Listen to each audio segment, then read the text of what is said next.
37절 말씀 가지고 비판하지 말라라는 그 말씀을 가지고 잠시 생각해 보았습니다. 그 말씀을 지난주에 읽으면서 야고보서 4장 11절 이제 뭐 다 할 수는 없고 몇 가지만 뒤에 못다 했던 시간이 딱 50분 되길래 이제 제가 끊기 시작해서 제 정시간에 끊으려고 하다 보니까 뒤에 있는 말씀 몇 마디를 같이 조금 더 생각해 봤으면 좋았겠다라는 말씀들을 가지고 아쉬움이 남아서 오늘 한 번 더 이 말씀을 생각해 보도록 하겠습니다. 야고보서 4장 11절에 보면 형제를 판단하는 자는 율법을 비방하고 판단하는 자다라고 말하고 있습니다.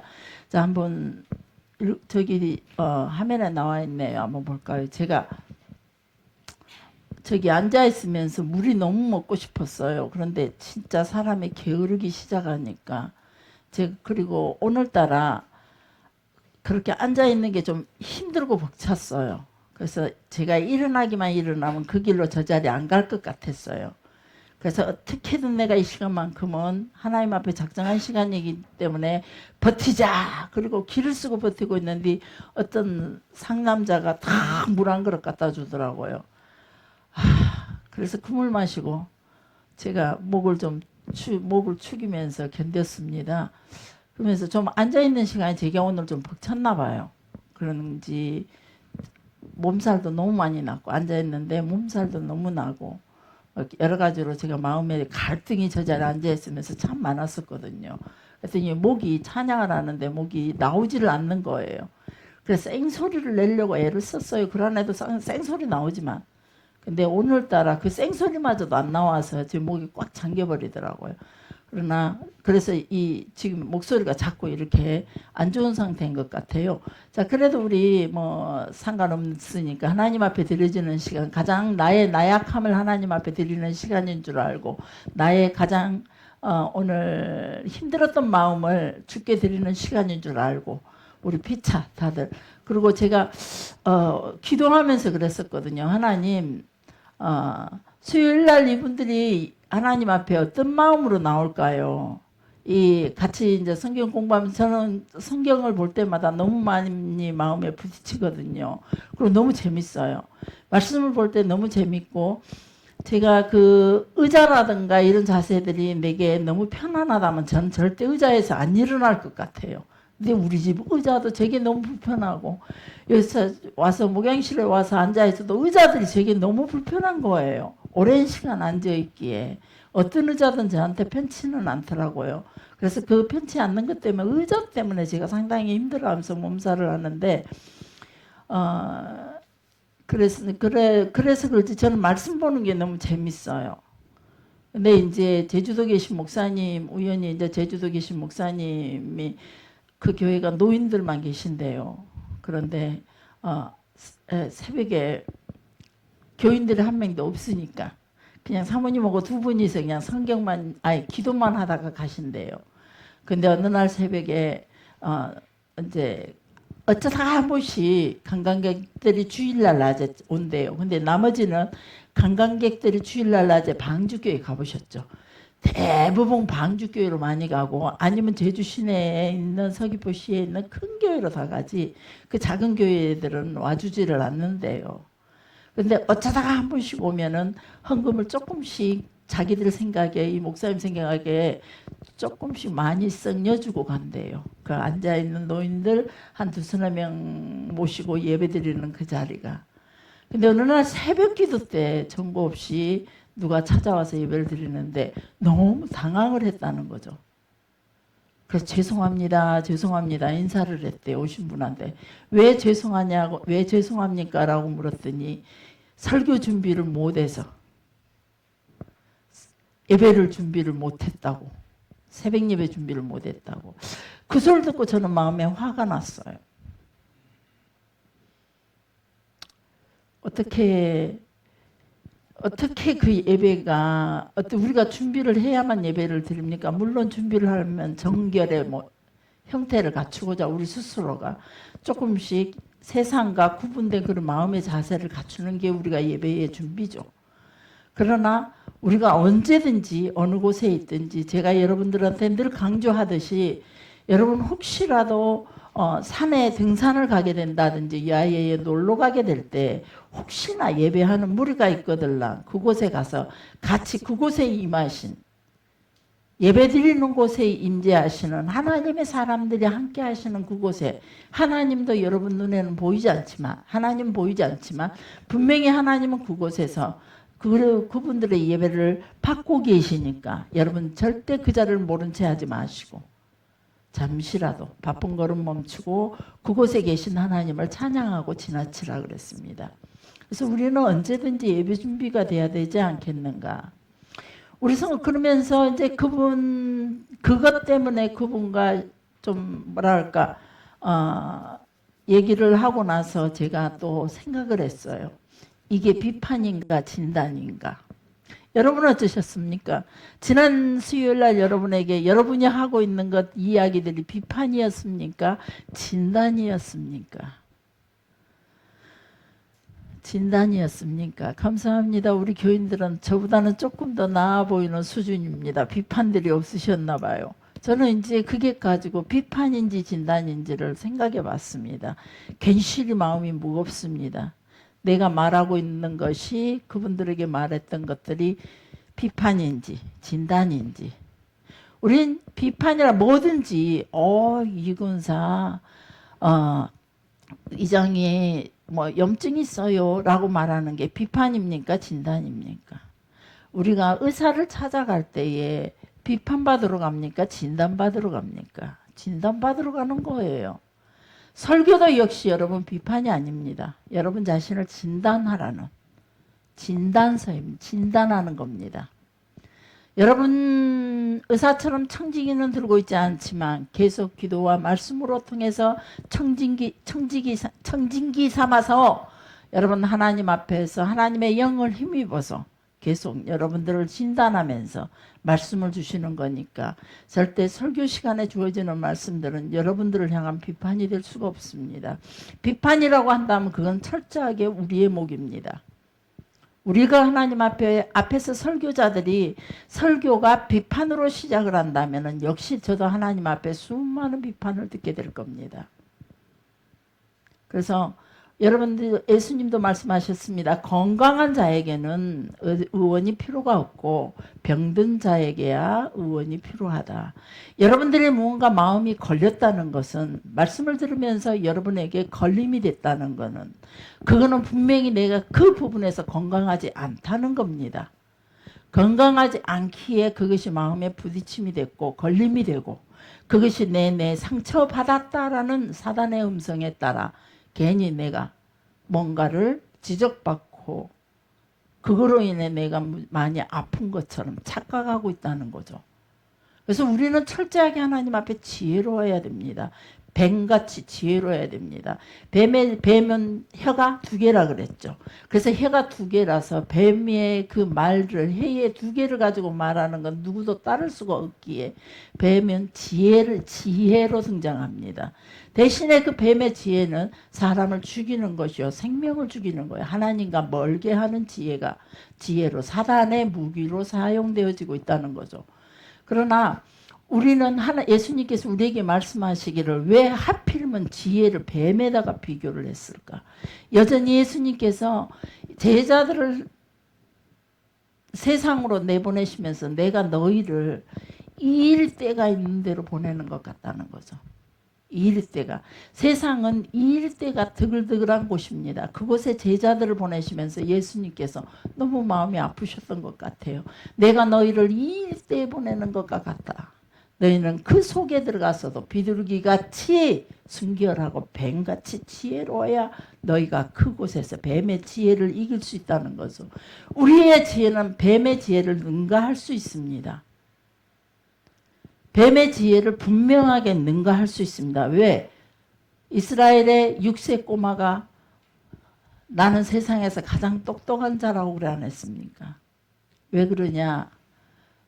하나님께서 나를 지으셨고 그 하나님의 영으로 하나님의 지혜로 나를 만들으셨기에 나는 세상에서 가장 똑똑한 자라는 그게 교만입니까? 우리는 그런 말조차도 때로는 교만으로 평가하고 있습니다. 그래서 저도 다시 생각을 합니다. 비판이냐 진단이었냐. 저는 하나님 앞에 너무 안타까워서 뒤에서 제가 나는 이게 진단이었다라고 제가 제 자신에게 위로를 합니다. 어떻게 하면 그 목사님을 도울 수 있을까? 어떻게 하면 다 지금 은퇴가 2년 남았대요. 은퇴가 2년 남았는데 이제 아무런 소망도 없고 뭘 해보고자 하는 의욕도 없고 그저 이 어떻게든 그 시간만 채우다가 가면 되겠지. 그런 마음으로 하루하루를 살아가고 있다는 거죠. 이분을 내가 어떻게 도울 수 있을까? 어떻게 도울 수 있을까? 위대하신 하나님의 대연자로 섰던 그분들에게 내가 어떻게 하면 다시 한번 생기를 불어넣어 줄 수가 있을까? 물론 그 생기는 제가 주는 건 아니죠. 하나님께서 다시 한번 그분들에게 생기를 불어넣으셔야 되는데 뭔가 세상에서 살아갈 수 있는 힘을 가지고 소망을 가지고 나이가 늙었지만 나는 아무것도 다 할 수 없는 육체마저 연약하고 가진 것이 아무것도 없다 할지라도 우리는 위대하신 하나님이 나와 함께 하신다고 믿는다며 분명 내일 하루만 우리에게 생명이 주어진다 할지라도 누군가의 말처럼 내일 지구가 멸망한다 할지라도 한 그루의 사과나무를 심겠다고 말했던 그분처럼 우리도 반드시 그런 소망을 안고 하루를 살아야 된다는 겁니다. 그래서 그분의 내내 마음에 그분이 내내 제 마음속에 무게감을 가지면서 계속 잡히고 그분의 그 말들 소망도 없고 늘 어디 가면 또 기죽은 자처럼 짓눌린 자처럼 그 표현은 짓눌렸다 그러더라고요. 짓눌린 자처럼 삶에 너무 고통스럽고 삶에 너무 힘겨워 그 삶의 무게에 짓눌려서 살아가고 있는 그분들을 보면서 과거에 제 살아왔던 시간들도 같이 또 생각하게 되면서 참 마음이 아픈 시간이었습니다. 사랑하는 성도 여러분, 우리 한국교회 목회자들 위해서 기도 많이 해야 됩니다. 전에는 제가 여러분들에게 한국교회 큰 교회를 위해서 기도해라. 우리 작은 교회는 그분들의 그늘 아래 큰 나무 아래서 그 그늘 속에 큰 나무 그늘 아래 기생되어 살아가고 있는 버티고 살아가고 있는 우리 작은 교회들 그것보다도 큰 교회 목사님들을 위해서 더 기도를 해라. 왜? 가장 앞서가는 한국교회 지도자들이기 때문에 그러다가 어느 순간에 제가 여러분에게 큰 교회 기도하지 마시오. 가만히 놔둬도 잘 먹고 잘 싸요. 배부르고 다 써야 할지 몰라서 죄를 짓고 살게 되고 반면 가난한 교회, 개척교회, 시골교회 목사님들을 위해서 기도해 주십시오. 그분들은 뭘 하고 싶어도 아무것도 할 수 없고 죄를 짓고 싶어도 죄 지을 뭔가가 있어야 죄를 짓죠. 도둑질을 하는 죄는 하나는 지을 수 있겠네요. 먹고 살기 위해서. 행여나 도둑질 죄는 지을 수도 있겠구나. 그러나 그분들은요 죄를 지을 엄두도 나지도 않는 거예요. 사랑하는 성도 여러분, 우리가 살기 위해서는 성경에 보면 예루살렘을 위해서 기도하라 그랬습니다. 예루살렘을 위하여 기도하는 자가 하나님의 복을 받게 될 것이라 그랬습니다. 그 예루살렘을 위해서 기도하는 자에게 평안이 있다 그랬습니다. 그러면 그 말을 우리가 다른 표현을 하자면 앞서가는 주의 종들을 하나님의 백성들의 생명을 맡고 가던 주의 종들을 위해서 여러분들 기도해야 됩니다. 한국교회 목사님들을 위해서 기도하셔야 됩니다. 설사 그분들이 은퇴해서 있다 할지라도 우리는 그분들을 위해서 참 누군가가 기도해 주는 사람이 있다면 훨씬 더 그분들의 어깨에 들리워진 그 어둠의 그늘, 짓눌림의 그늘들이 그래도 여러분들의 기도로 조금이라도 벗을 수만 있다면 그런 간절한 소망으로 여러분에게 한번 같이 나눠보았습니다. 내가 그래 안 해도 힘들었던 그분들에게 나는 비판이었을까 진단이었을까. 목사님들이 말씀을 늘 꾸준히 보고 계셨어야죠. 그리고 새벽마다 단둘일지라도 기도로만 끝내지 말고 한 사람만 있어도 예배라는 것을 시작했더라면 그래도 예배드리러 왔던 그분에게 죄송합니다 고개 숙이고 기도만 하고 가라고 보내지는 않았겠지요. 그래서 우리는 이게 우리 스스로가 우리는 진단할 수 있어야 됩니다. 종종 여러분들에게 갑자기 기도를 시키면 여러분들이 그러죠. 충분히 해요. 저도 어디 가면은 기도를 하면은 기도가 늘 생활처럼 해왔던 사람이지만 무슨 기도를 어떻게 하지? 나름 또 남들이 기대하고 있는 기대치가 있는데 내가 어떻게 기도하지? 막 이런 것들이 제게도 머리 무겁고 그래서 또 그리고 또 상황 주변의 상황들 예배 분위기들을 봐서 내가 기도할 자리가 아닌 이제는 장로님들이 기도해야 돼. 이건 내가 기도할 자리가 아닌 그래도 안수 집사님들이 기도해야지. 이런 생각들에서 조금씩 제가 뒤로 내가 너무 드러나지 않게 뒤로 하기 위해서 그렇기는 합니다만은 그래도 우리가 언제 어디서 가든지 우리 하나님의 사람 훈련되어지는 여러분들은 앞으로 여러분의 인생에 하나님께서 어떻게 쓰시기 위하여 이렇게 훈련시키는지는 알 수는 없지만 그래도 여러분들이 기본적으로 어떤 상황이든 누구를 만나든 하나님의 말씀을 나눌 수 있는 준비와 그게 갖춰져야 된다는 겁니다. 세상적인 조건들 지식을 가지고 나누려고 하지 마십시오. 그거는 썩어질 것들입니다. 세상의 것들을 추구하고 있다면 나는 지금 썩어질 것을 향해 달려가고 있구나라고 생각하십시오. 우리는 끊임없이 우리에게 남는 것은 오직 하나님의 생명뿐입니다. 그 생명으로 이끄는 것이 바로 말씀입니다. 그 생명을 깨닫게 하는 것이 또 바로 기도고요. 그래서 우리가 추구해야 할 나머지는 오직 말씀과 기도. 하나님의 영광을 드러낼 수 있는 그런 것들이 우리에게 장착되어 있어야 된다는 겁니다. 누구를 만나도 말씀을 나눌 수 있어야 되고 누구를 만나더라도 같이 기도할 수 있어야 되고 누구 고통스러운 그 사람들의 마음을 붙잡고 같이 기도해 줄 수 있어야 되고 그것이 훈련받는 제자들의 삶이라는 겁니다.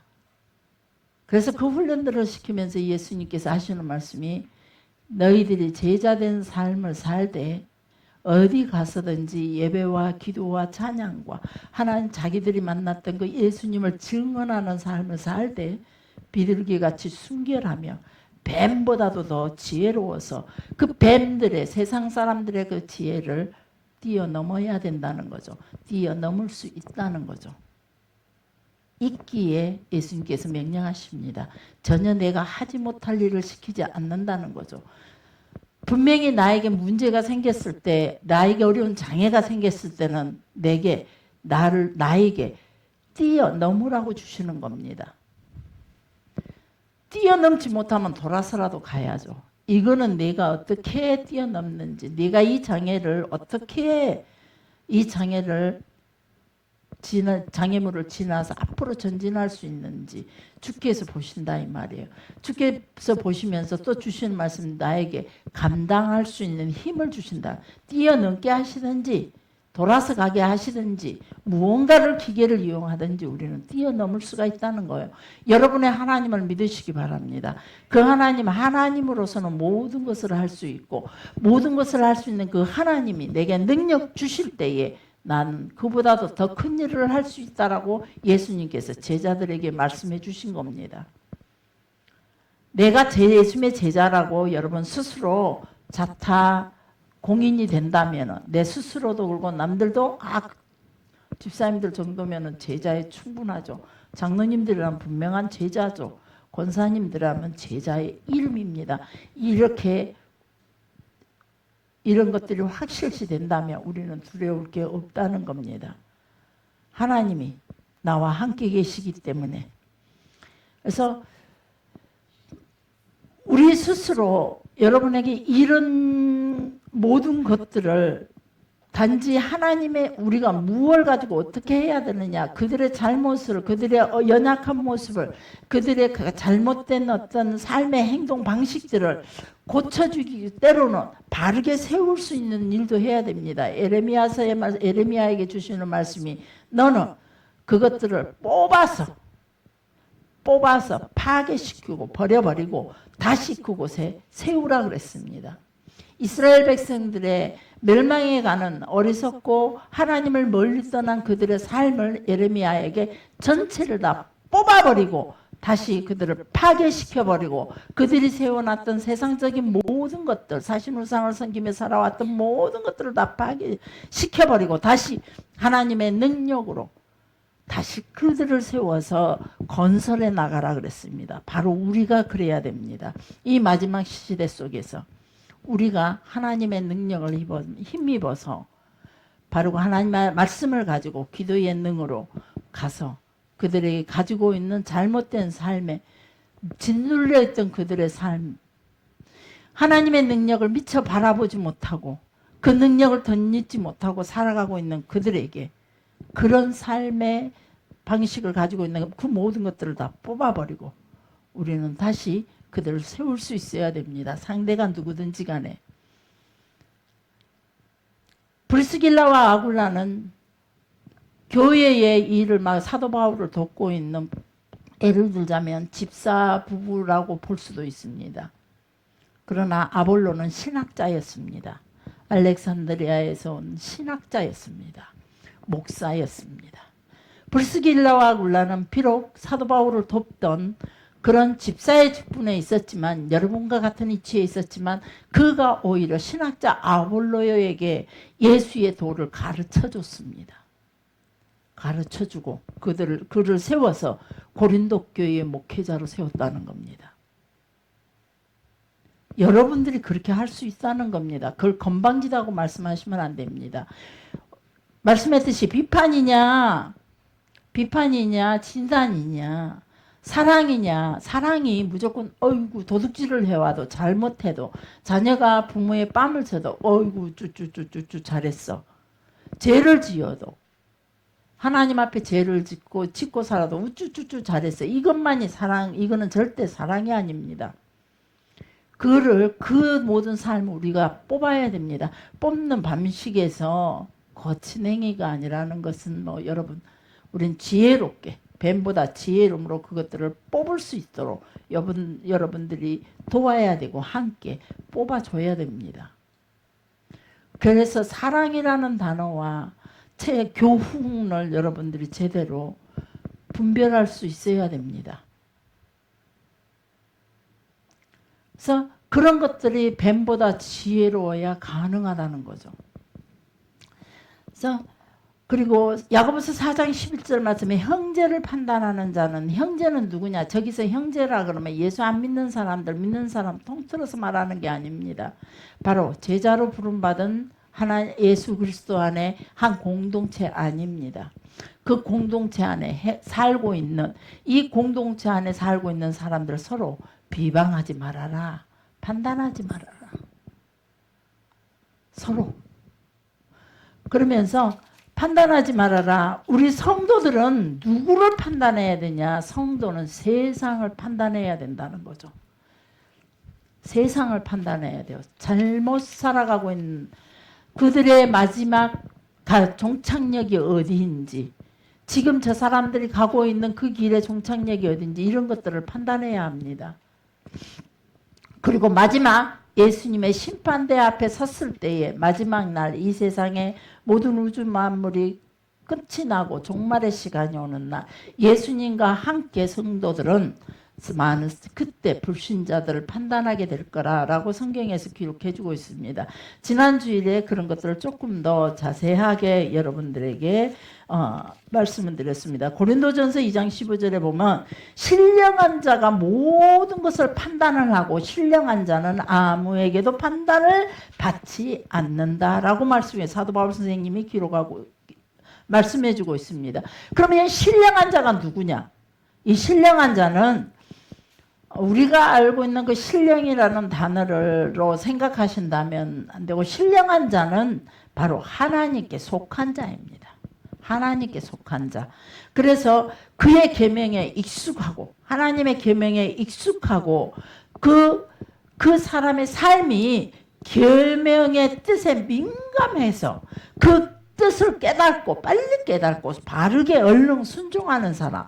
물론 지금 어떤 문제가 부딪힐 때 우리는 바로 순간, 때로는 우리에게 하나님께서 주시는 감정이라는 것들이 있기 때문에 그 감정이 불끈불끈 올라올 때도 있을 겁니다. 불의를 보면서, 잘못된 걸 보면서, 나에게 오는 어떤 고통과 아픔을 생각하면서 우리가 순간 분노도 낼 수 있지만, 그러지만 그래도 우리는 하나님께 속한 자이기에 바로 그럴 때도 하나님의 계명에, 내가 화를 내고 있는 상황 속에서도 하나님의 계명에 익숙해 있다면 바로 하나님의 말씀이 우리에게 생각나게 할 것이라는 겁니다.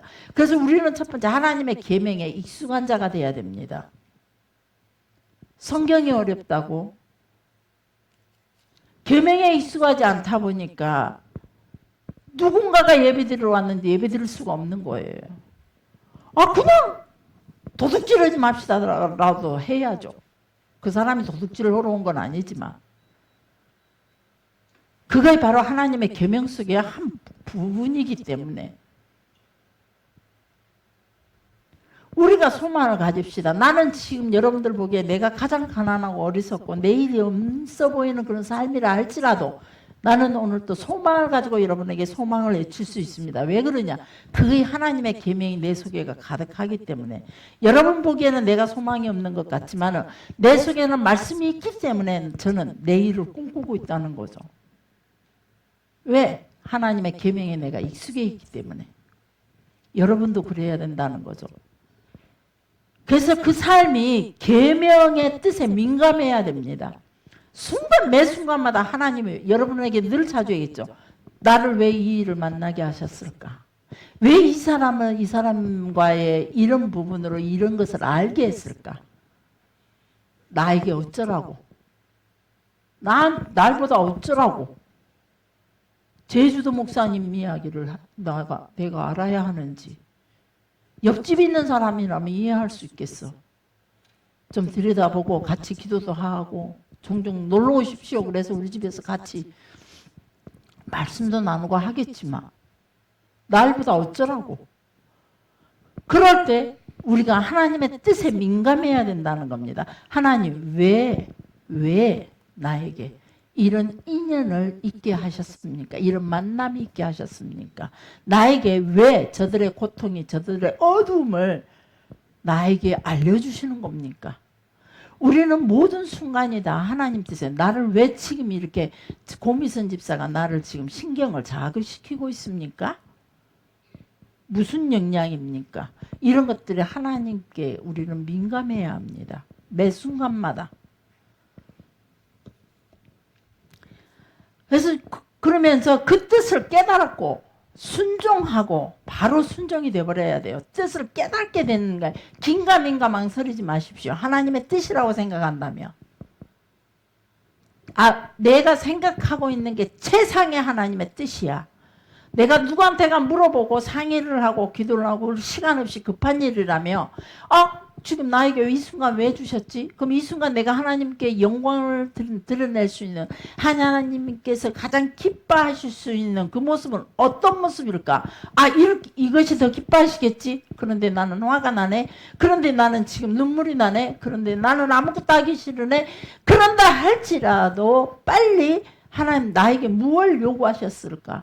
그리고 무언가가 내가 내 속에 이렇게 하면 될까? 했다면 그거라도 얼른 바르게 순종해 보십시오. 그렇게 민감하게 순종하게 될 때 하나님의 말씀이 나에게 드디어 정말로 매일같이 이끄시는 그 하나님의 말씀을 만나게 될 겁니다. 그 음성을 듣게 될 겁니다. 우리는 수많은 음성을 들으면서 수많은 설교 말씀을 듣고 기도할 때마다, 화날 때마다, 내가 절망했을 때마다 분명히 하나님이 생각났을 건데 거기에 순종하지 못해요. 신기하게 우리는 순종을 하지 못해요. 난장판으로 내가 만들어놨던 내 삶일지라도 깨닫게 하는 순간은 우리는 바로 하나님께서 원하시는 선에 딱 설 수 있어야 된다는 겁니다. 그럴 때에 그 안에 그러면서 그 모든 삶 가운데서 하나님의 나라와 의를 구하는 삶, 이런 삶이 신령한 자라. 이렇게 사는 사람들이 신령한 자라는 거예요. 하나님께 속한 자라는 거예요. 이렇게 사는 사람이 신령한 삶을 사는 거예요. 거룩하게 도인처럼 흰옷을 입고 도인처럼 사는 것이 아니라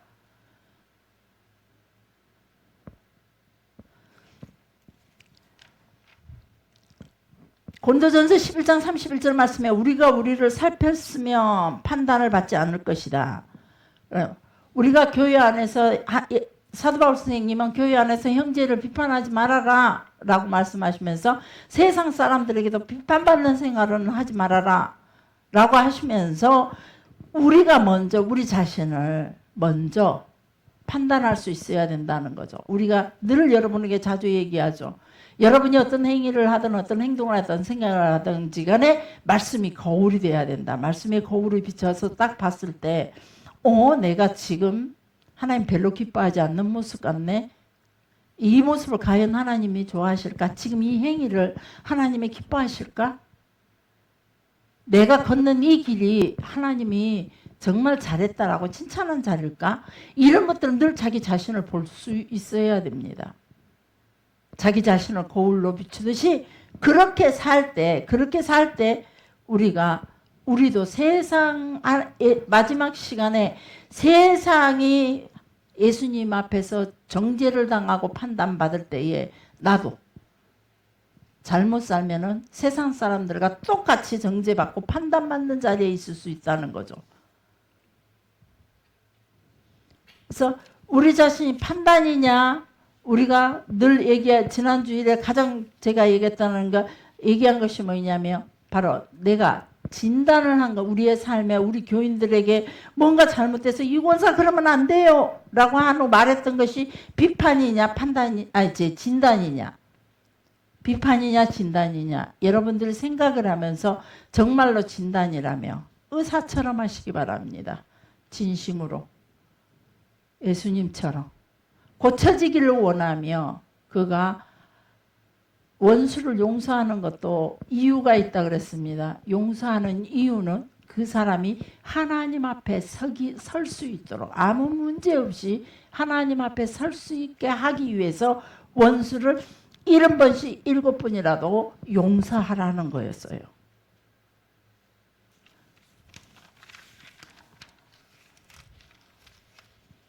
누가복음 12장 57절에 한번 볼까요? 여러분 한번 읽어보시기, 말씀을 같이 받아 봉독해 보시게요. 시작. 누가복음 11장 57절. 먼저 찾으신 분 읽어주세요. 누가복음 11장 57절. 없어요? 뭐지? 누가복음 맞는데? 마태, 마가. 네? 12장 57절. 네네 맞아요. 12장에. 죄송합니다. 12장 시작. 어찌하여 너희는 옳은 것을 스스로 판단할 수 없느냐라고 말씀하고 계셔요. 무슨 말이에요? 가르침과 우리는 판단을 구분할 줄 알아야 돼요. 진단과 판단을. 이걸 왜 우리 스스로 판단하지 못하는지 모르겠어요. 훈계와 비판을 판단할 수 있어야 돼요. 우리는. 지금 말씀이 훈계냐 나를 비판하는 거냐. 고집사 그러면 안 돼요. 이게 훈계인지 비판인지 고집사 스스로가 판단이 돼야 돼요. 말하는 저도 판단해야 되고. 멸시하는 것과 안타깝게 보고 있다는 것도 우리 스스로 판단할 수 있어야 돼요. 제가 바로 제주도 그 목사님을 멸시하고 있는 거 아니에요. 안타까움 때문에 못 견디겠더라고요. 그냥 막 그게 너무 못 견디겠더라고요. 안타까움이냐 멸시냐.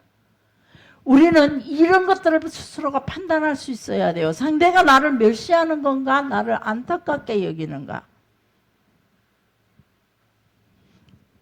미움과 사랑을 구분할 줄 알아야 돼요. 부모가 채찍을 들지만은 그게 사랑이라는 거예요. 요즘 간혹 사랑이 아닌 부모들이 있다는 것도 보게 됩니다.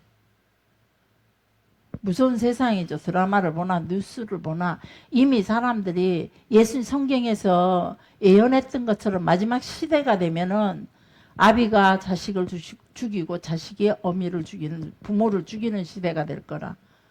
그래서 그런 것도 보면 지금 정말로 종말의 시대가 다가온 것 같아요. 그런 시대예요. 그러나 우리 스스로는 그런 것 속에서 우리 자신을 지켜나가고 우리 공동체를 지켜나가며 자, 영원히 하나님 나라까지 손잡고 가기 위해서 우리는 이런 것들, 가르침과 판단을 구분할 줄 알아야 되고 훈계와 비판을 구분할 줄 알아야 되고 멸시와 안타까움을 구분할 줄 알아야 된다는 겁니다. 그리고 미움과 사랑을 구분할 줄 알아야 돼요. 여러분에게 선포되어지는 말씀들이 아니면 옆에서 여러분에게 이렇게 조언을 해줬던 말들이 여러분 가만히 생각, 판단이었습니까? 비판이었습니까? 멸시였습니까? 우리는 무조건 조언해주면 그걸 멸시로 받아들인다는 거예요. 무슨 말이냐? 받아들이는 사람이 그만큼 밀어나요. 자기를 볼 줄 모르고 주변도 볼 줄 모르고 사랑도 볼 줄 모르는 거예요. 그래서 우리는 이런 사람들에게 마태복음 7장 21절에 나더러 주여 주여 하는 자마다 천국에 다 들어가는 것이 아니라 내 아버지의 뜻대로 하는 자라야 천국 간다. 우리가 모든 말씀들을 내 위주로 내 생각, 내가 가지고 있는 감정과 이 땅에서 경험했던 어떤 그런 것들을 가지고 계명 안에 살지도 못하면서 우리 스스로도 살피지도 못하고 자기 눈에 들보도 깨달지도 못하고 이런 자기 이름의 명예와 자존심만 내세우고 있고 그러면서 형제는 자기 이름 절대 판단받지 않으면서 상대를 계속 판단하고 그러고 산다면은 그런 자에게 예수님께서 하시는 말씀이 교회 안에 있는 그들에게 애쉬가는 자라 말씀하시면서 나더러 주여 주여 하는 자마다 절대 천국에 들어갈 것이 못 된다 라고 말씀해 주고 있는 겁니다. 누가복음 6장 46절에 보면 나더러 주여 주여 하면서 어찌하여 내가 말하는 것은 행하지 아니하냐라고 책망하고 계십니다. 너희는 나더러 주여 주여 하면서 어찌하여 내 말은 행하지 않느냐. 철저하게 충성이란 단어는 종과 주인의 관계 속에서 당연히 매칭되어야 할 것이 바로 충성이라는 단어입니다. 그래서 예수님을 주라고 고백할 수 있다면, 주라고 고백한다면 뒤따르는 것은 반드시 충성해야 됩니다. 충성.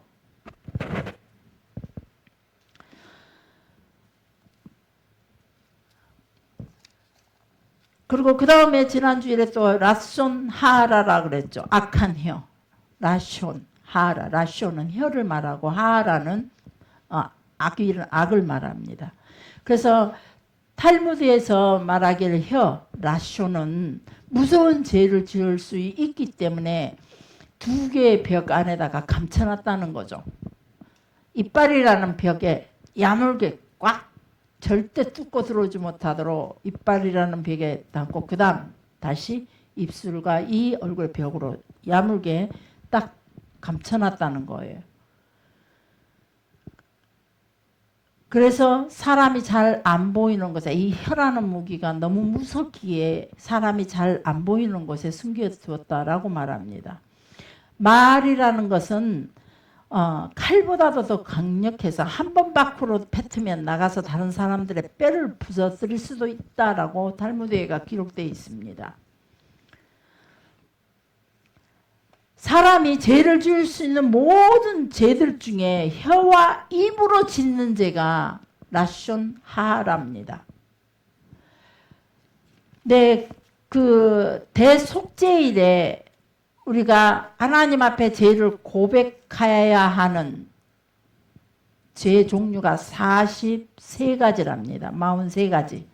세 가지의 죄들 중에서 혀로 짓는 죄가 11개의 11개가 말하는 걸로 인해서 범하는 죄랍니다. 세상에서 짓는 모든 죄의 3분의 1이 말과 혀로 짓는 죄라는 거죠.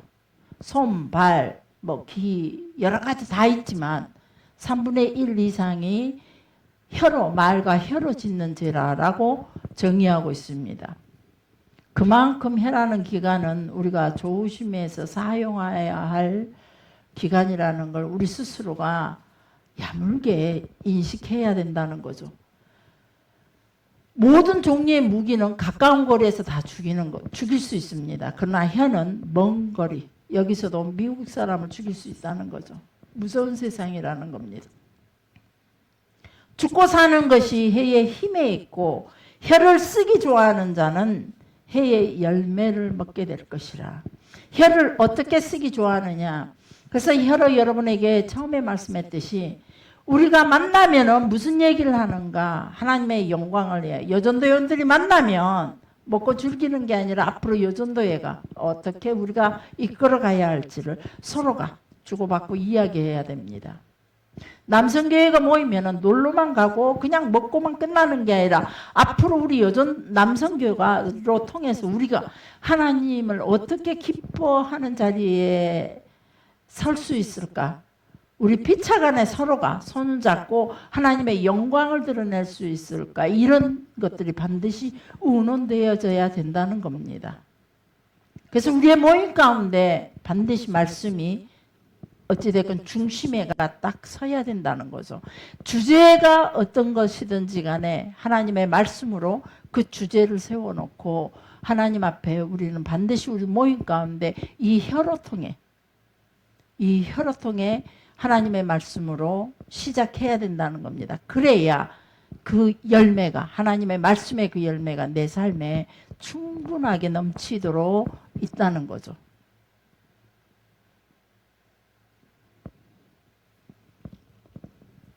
잠언의 말씀에 죽고 사는 것이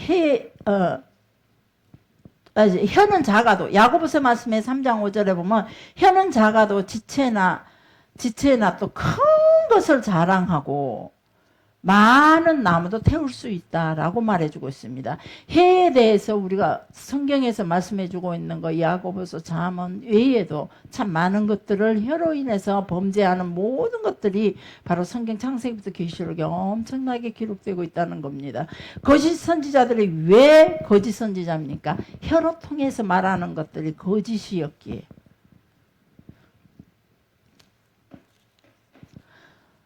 사랑하는 성도 여러분, 우리가 형제를 절대 비판하지 말아라. 그리고 업신여기지도 말아라. 로마서 14장 10절부터 12절에 보면 우리는 다 함께 심판대 앞에 서게 돼 있다. 그때에 모든 혀가 하나님 앞에 다 자백하게 될 것이라 그랬습니다. 제가 죽어서 하나님 보좌 앞에 섰을 때 내 죄를 미처 자백하기도 전에 이미 나의 모습이 죄인으로서 그 앞에 엎드릴 수밖에 없다는 겁니다. 어둠 속에 숨고자 나의 모습이 너무 취해서 예수님의 하나님의 그 영광스러운 보좌 앞에 내가 엎드려 있는데 내 모습이 너무나 취해서 계속 숨을 곳을 찾아서 기어서 고개도 들지 못하고 일어나 앉지도 못하고 기어서 엎드려서 숨을 곳을 찾는데 숨을 곳을 찾는 내 모습이 계속 음부로 떨어지는 모습과 같았습니다. 흑암 중에서 음부로 떨어지는. 그래서 제가 하나님 내가 왜 이렇습니까? 내가 예수님 때문에 이렇게 살아왔습니다. 외쳤지만은 거기에 대한 정답은 내가 오직 이 땅에 살아가면서 바로 이 말씀을 중심으로 표대를 세워놓고 살지 못했다는 거죠. 나는 여전히 세상 것을 즐거워했었고 나는 여전히 세상 것을 탐했었고 내 자녀들은 세상의 명예와 이름을 갖추기 위해서 내 자녀들을 그렇게 양육시키고자 작정을 했었고 그 길로 그 아이들을 계속 리더하고 있었다는 거죠. 우리는 우리의 자녀들이 잘 되는 걸 세상 쪽에서 너무 잘 되는 걸 원하지 마십시오. 세상 속에서 잘 될수록 계속 범죄, 죄의 길로 더 달려가게 돼 있더라고요.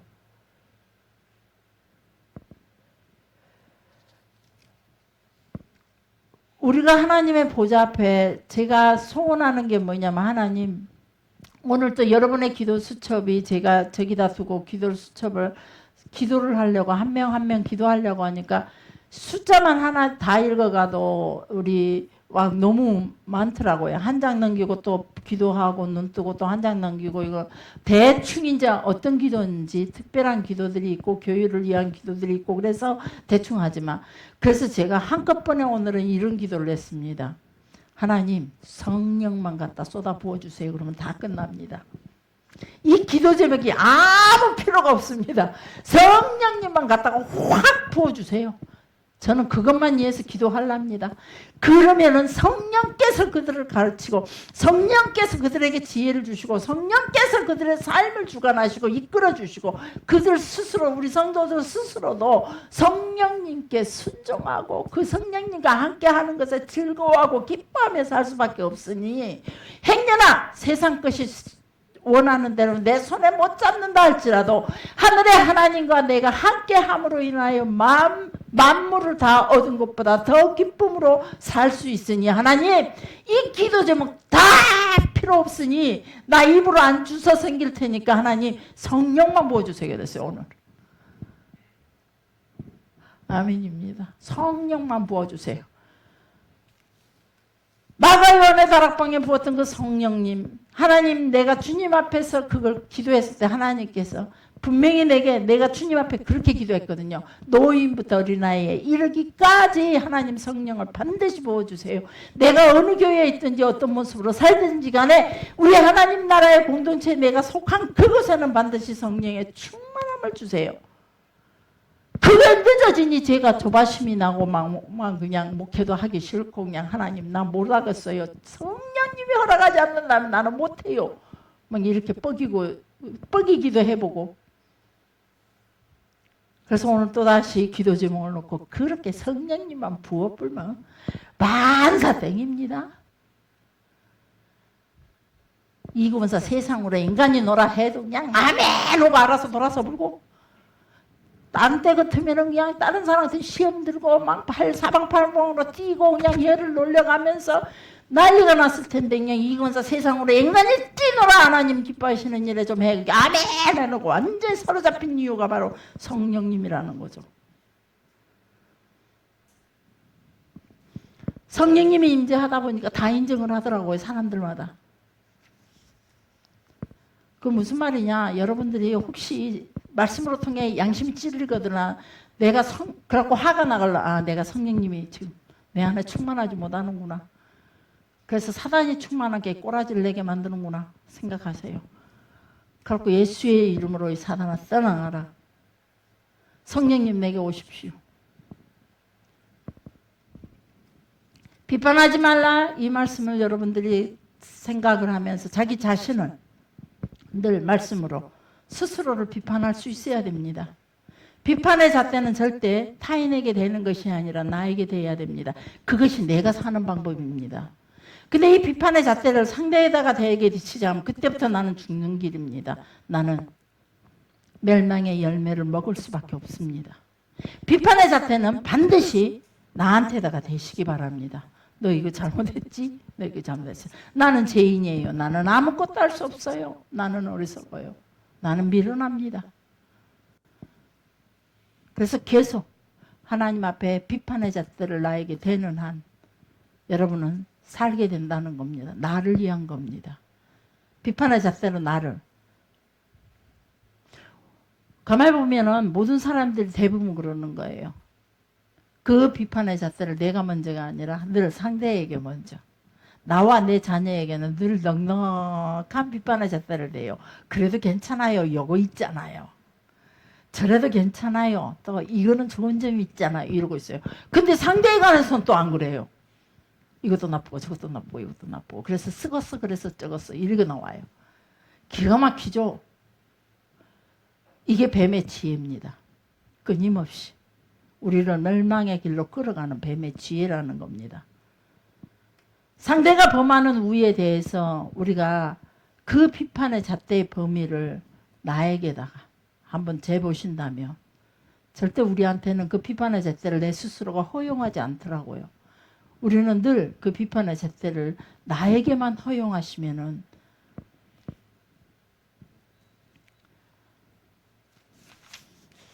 누가복음 12장으로 넘어가면 마지막으로 오늘 여기 말씀만 잠깐 보고 마치겠습니다. 12장 마태복음 6장 19절로 갑시다. 마태복음 6장 누가복음 12장 34절 짧게 나와 있어서 마태복음 6장 19절 자 19절 한번 보시게요. 시작.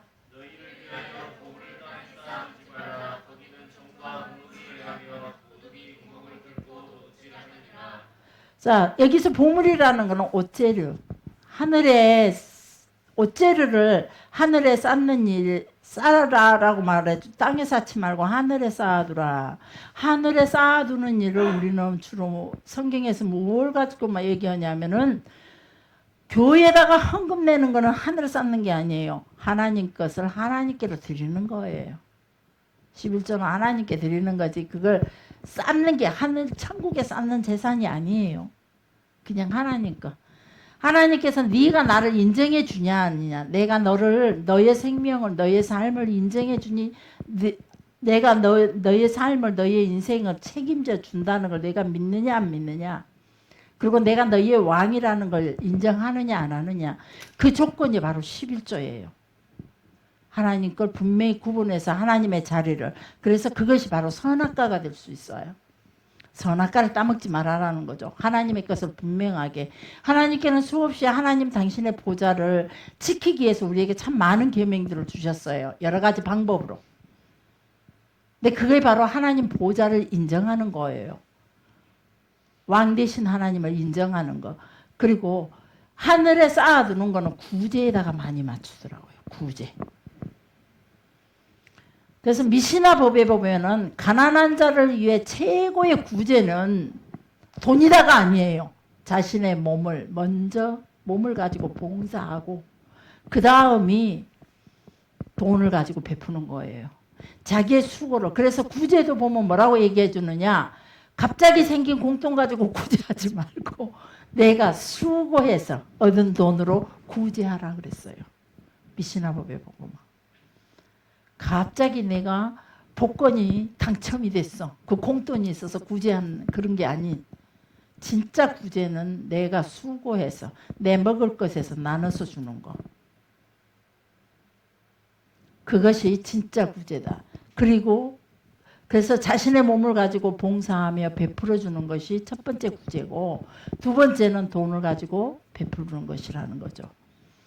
폐하법에 보면 가난한 자를 이스라엘의 폐하법에 보면은 가난한 자들을 위해서 늘 밭 가래에 곡식을 거두지 않죠.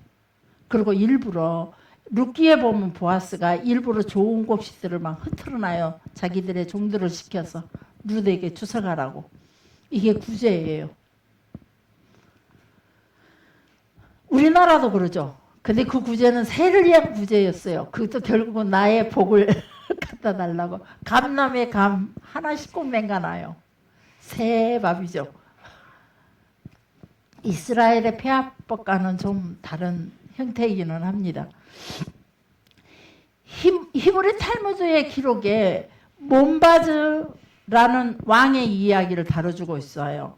근데 몬바즈 왕은 자신이 모아놨던 모든 재산 그리고 또 자신의 선대가 조상들이 모아놔서 자기에게 유산으로 줬던 모든 보물들을 가난한 자들을 위해서 다 써버렸대요. 그러자 친척들과 가족들이 찾아와서 왕이여 어째 당신의 선대가 모아놓은 조상들이 모아놓은 보물까지 그 보물까지 다 줘버렸습니까? 라고 얘기하자 몬바즈 왕이 대답하기를 나의 선조들은 그들의 보물을 아래에 쌓아두었지만 나는 보물 그 옷재료를 하늘에 쌓아두었다라고 대답을 해줬답니다. 시편 85편 11절에 보면 마치 진리는 땅에서 솟고 의는 하늘에서 하감하였도다 하는 말씀처럼 나의 선조들은 열매를 못 맺는 보물을 모았지만 땅에다 쌓아두니 열매를 못 맺는, 가만히 창고 안에다 처박아 놨으니 열매가 없는 거죠. 그래서 열매 없는 보물을 쌓아서 모아놨지만 나는 열매 맺는 보물을 모았습니다. 그래서 그 열매로 나누고 그 열매는 하늘에서 이렇게 내려서 하감해서, 하늘에서 그 열매는 하늘에서 하감해서 내게 내려온다는 거죠. 이 몬바즈라 왕이라는 글이 참 자주 탈무드에 보면 많이 나옵니다. 나의 선조들은 사람의 손이 닿을 수 있는 곳에 보물을 쌓아두었지만 나는 사람의 손이 닿을 수 없는 곳에 보물을 쌓아뒀습니다. 그래서 도적이 들어오지를 않습니다. 나의 선조들은 이 세상을 위해서, 내가 살아가고 있는 이 세상을 위해서 보물을 모았지만 나는 다음에 내가 죽거나 오는 세상을 위해서 내가 그 보물을 저장해 두었습니다. 오는 세상, 하늘나라에다가 그 보물을 저장해 두었습니다. 이 말들이 제가 한참을 읽고 또 읽고 읽고 또 읽어봤어요. 이렇게 내가 하기 위해서 어떻게 해야 될까? 그리고 성경에 보면 또 성경뿐만 아니라 우리 드라마라든가 우리 또 사람들을 만나면서 많은 정보들을 듣게 되는데 그 정보들을 보면은 부한 집 자녀들이 다들 옛날에는 오렌지족이라 그랬죠. 제대로 정신 차리고 사는 사람들이 별로 없더라고요. 1%밖에 안 되지. 나머지는 다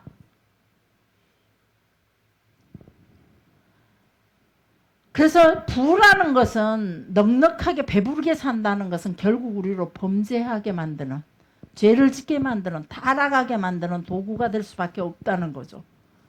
그래서 이런 문제 속에서 정말로 하나님 몬바즈 왕처럼 그렇게 고백을, 나도 끝까지 그런 고백을 할 수 있을까? 그런 고백의 삶을 살 수 있을까? 이런 것이 두렵다는 거죠.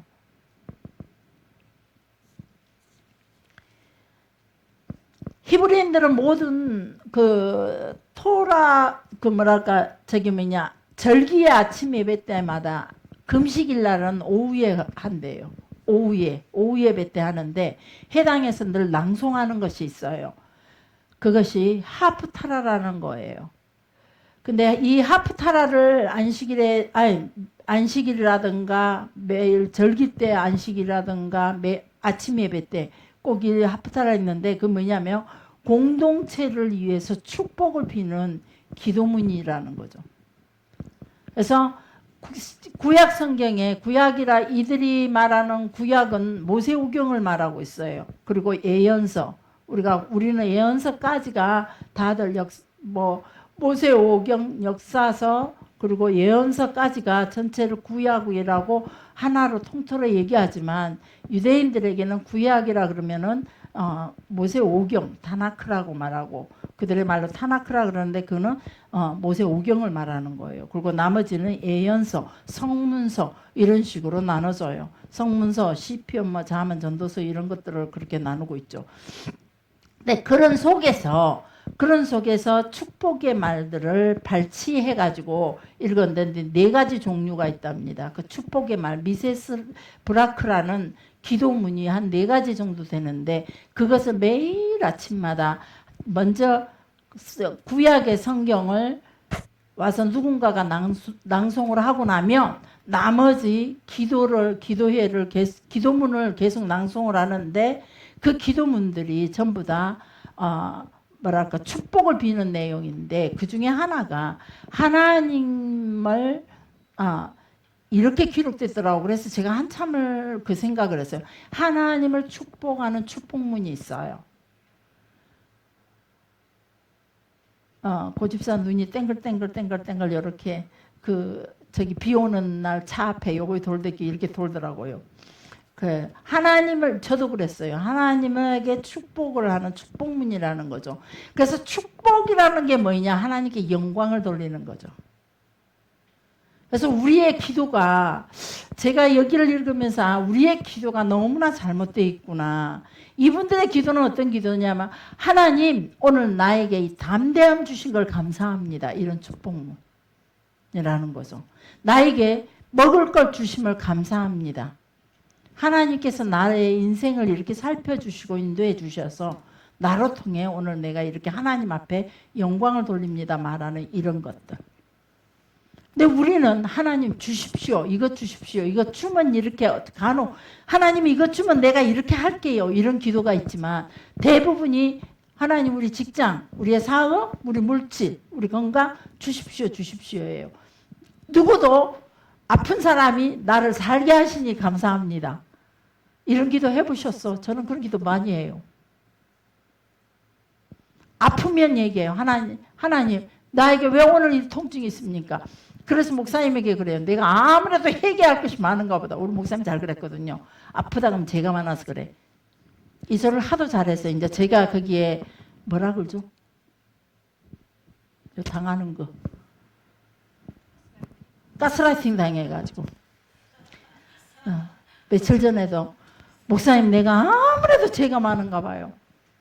저녁에 너무 아프길래 그냥 아플 수밖에 없었어요. 그날에 일이 많아가지고 계속 손님이 막 점심때 와불고 저녁때 와불고 그 뒷날도 막 오고 막 그냥 그래갖고 그날 좀 오늘은 좀 쉬어야겠다 그랬더니 우리 김승배 씨 알죠? 누님 그 육개장이 너무 맛있었어요. 좀 해주시오.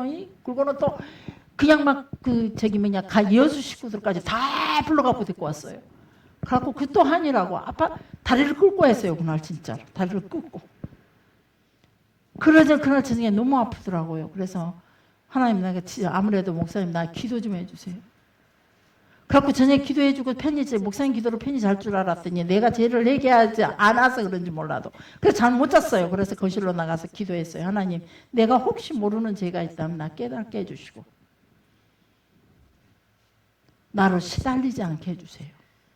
이런 기도를 해봤어요. 자, 근데 항상 그래요. 저는 제 기도가 하나님 나를 오늘 하루 살게 하신 것 감사합니다. 그래도 검은 건 먹이요 희은 건 종이라 그럴지라도 그래도 이거라도 볼 수 있어서 얼마나 감사해요. 아직까지 글을 보게 하시니 감사합니다. 내가 글 볼 수 있을 때 이럴 때 성경 완전히 한 권을 철저하게 다 뭐 철저 완벽은 없지만 지금 사복음서 갖고도 이렇게 쩔쩔 매는데 과거에 뭐 구약 쭉 해왔던 몇 번의 돌아가면서 계속 해왔던 공부 말고 새롭게 공부를 하면서 이 막 모든 책들을 갖다만 여기저기 해가지고 공부를 하면서 하나님 내 눈 더 나빠지기 전에 내가 이거 성경을 늘 볼 수 있어서 너무 감사합니다. 이런 기도가 하나님 앞에 내게 이런 고통이 있지만 주님 내가 주를 바라보게 하시니 감사합니다. 내 마음에 이런 갈등이 있지만 오늘 또 그 말씀에 따라 오늘 또 이렇게 순종하게 하시니 감사합니다. 그냥 이게 조건 없는 감사했던 것 같아요. 그것이 수로보니게 여인이 그냥 개도 주인상에서 떨어지는 부스러기 먹지 않습니까? 그것만으로 나는 만족합니다. 그렇게 고백할 수 있었던 것이 우리 옆에 사람들한테 제가 그 김준규 집사님의 초긍정이 그 집 딸에게 초긍정으로 유전받았더라고요. 사모님 나는요 중학교 다닐 때 키가 멈췄어요. 안 커요? 다른 사람들은 이런 말들이 상당히 부끄럽고 자기 키 이야기를 키 작다고 말하면 자존심 상하다 무슨 뭐라고 그러나?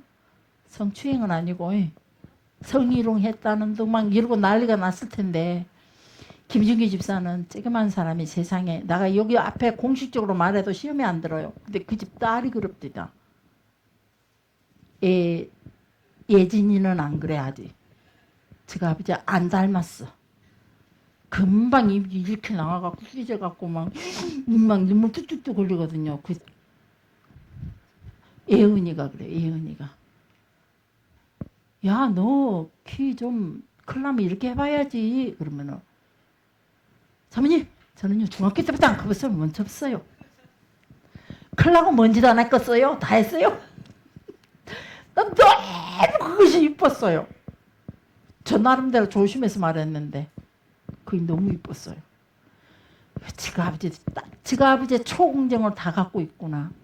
우리 하나님 앞에도 이런 믿음의 초긍정이라 그러면은 긍정이란 말은 세상적인 단어지만 우리는 믿음이라는 단어를 쓰게 해요. 우리 초믿음을 가집시다. 나만큼 이쁜 사람 없더라고요. 네. 오지금의 이은찬 집사, 그거는 성경의 말씀을 가지고 얘기했구나. 이쁘단 말은 아니었죠.